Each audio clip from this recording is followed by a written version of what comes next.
Googling them to work with Grubhub.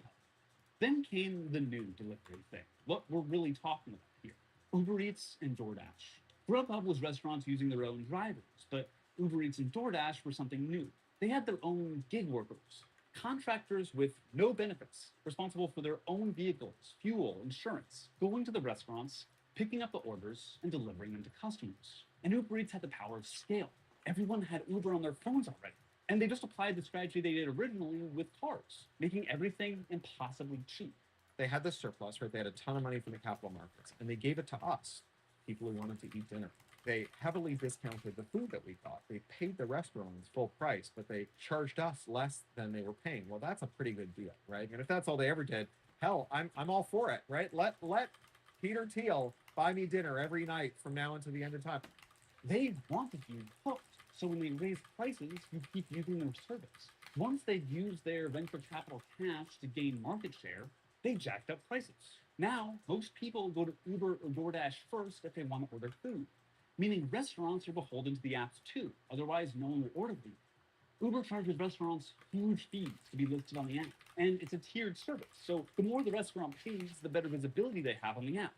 Meaning, when you search Thai food, the top results aren't the highest rated, closest, or anything like that. But who pays the most? And Uber pushes this marketing service on all of the restaurants. Meaning, if every Thai restaurant buys the same tier, it becomes meaningless. They're all equal no matter how much they pay. The only entity that wins is Uber Eats. Everybody gets screwed by the platform in the two-sided market. And unlike Seamless and Grubhub, menu prices on Uber Eats are often higher in-app than direct from the restaurant, because Uber Eats encourages this to restaurants to offset fees. They openly recommend it.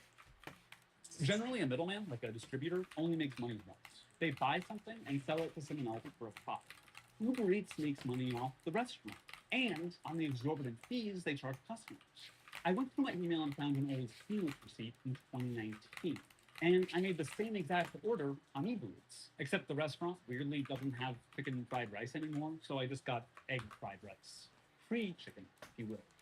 It came out to 33% more than it did in 2019, and that's accounting for inflation. Then there's this story about a woman in Seattle getting a single coffee delivered for $25. Yeah, there's a lot of absurdity in that sentence, from the price to the very act of getting a single cup of coffee delivered. This especially bothered me because this was in an article alleging that the high fees were entirely due to new laws in Seattle ensuring delivery workers a fair wage. But it makes sense customers would blame the minimum wage. The delivery apps tell you to. Seattle customers, like New York customers, see regulatory fees for operating expenses, often explicitly blaming requirements put in place to guarantee a minimum hourly pay. The apps could just roll these costs into the existing fees and never tell us what it's for, but they want you to blame the wage laws. In Seattle, the $25 coffee article came during a debate to roll back minimum wage. That's a clear attempt by Uber and DoorDash to affect public opinion on the law. Imagine the app had an executive pay fee or a shareholder dividends fee, explaining the real reason you had to pay an extra $6 was to directly hand it to a venture capital billionaire who just really wanted it. I posted this line about the $25 coffee on Twitter without thinking too much about it, dunking on the customer for being upset about the price. It's an easy villain to paint, a lazy, privileged person complaining that the servant she hired to bring her a single coffee is making too much money. But she's not really the villain. In the greater class battle, she's on the same side as the driver against the venture capital billionaires. It's almost a meme, the guilt you see when you order Uber Eats when you see all the fees attached. But it's okay to want convenience. Corey was adamant about this after I joked about the $25 coffee on our call. There's nothing wrong with wanting something that's working, right? Like, I don't think it's a sin to not want to spend your money, and I don't think it's a sin to not want to have to work extra hard to get through your day. The problem is that there's like a false promise, and that false promise then uses investor capital to crowd out the actual viable system. People expect convenience today because Silicon Valley billionaires created a false promise of a more convenient world that is affordable. But really, they just set up a system to funnel more of your money to themselves. Innovation is good, and it's okay to make money off of innovation. But what these people are doing is finding parts of everyday life that are working just fine and forcing themselves in as middlemen to transfer even greater wealth to themselves. They did it to dating.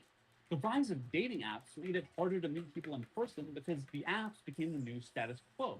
And now most of these apps charge exorbitant fees to be useful at all.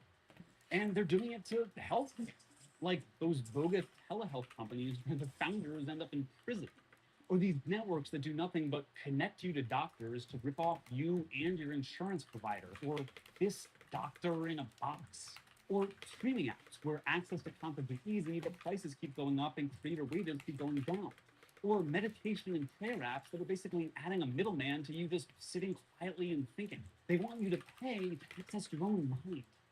We've built a supposedly utopian tech economy around the same issues that plagued all of previous industries. The Apple II Plus went on shelves the year Ronald Reagan hit the campaign trail for his first presidential run, right? These are two factors that have grown up at the same time. So all of the policies that define neoliberalism, weak labor protection, weak antitrust protection, and so on, get more extreme as